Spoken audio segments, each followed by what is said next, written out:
Today we're going to solve a capacity or measurement problem, working it out style.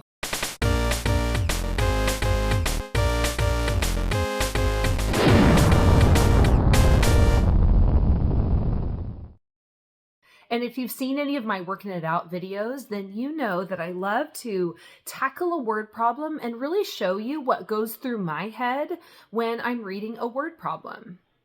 I also have a full lesson video on this topic if you want to check it out down in the description box. All right, first I like to read through the problem once before I start working with the answer choices, just to gain a little bit of a better understanding of what's going on in the problem. So here we go. This one says, which is the best estimate of the capacity of a can of soda? Okay, so already before I'm starting to solve this, I'm picturing a can of soda and about how much liquid is in that. So that's helpful to kind of be thinking about. And I'm thinking about estimate, which means like about how much. Okay, so that might help me to know that, this doesn't have to be an exact amount, but it's probably going to be the one that makes the most sense for a can of soda. All right, so this is a pretty short one. I'm ready to go ahead and read it again, but this time I like to highlight important things that I think would help me solve the problem. And I'm also going to take a little closer look at the answer choices too. So this says, which is the best estimate? Well, I'm definitely going to highlight that, of the capacity of a can of soda. So I want to highlight capacity and can of soda also, because the word capacity makes me think of how much liquid can fit inside the can. For example, my coffee cup has a certain capacity.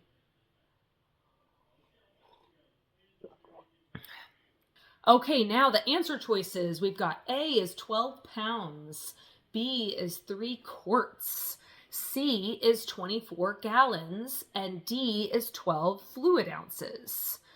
Okay, so now I'm starting to look at those choices, and one stands out to me as not capacity. It looks like weight. Can you find the one that looks like some weight of something? Oh, you got it. Pounds is talking about weight. So let's get rid of that choice right off the bat so we don't even have that in the way. Okay, now I think I'm ready to move over to the whiteboard and take a little closer look at the other 3 choices. Okay, so one of my favorite ways to take a look at different units like this, different capacities, and to understand their size is by looking at something called a mathematics chart. So you might have one of those, or you can also look things up. And it also is to draw pictures. So I'll show you what I mean. So on your basic chart, you would see that 4 quarts, and I'm going to abbreviate, equal 1 gallon. There's gallon abbreviation. And I can draw that really easy with one of my favorite drawings, which is a big G to represent a gallon. Inside of it, I draw 4 big quarts, like this. Okay, and then I stop and think that, okay, I've got 3 of these gallons, so I could shade in 3, right?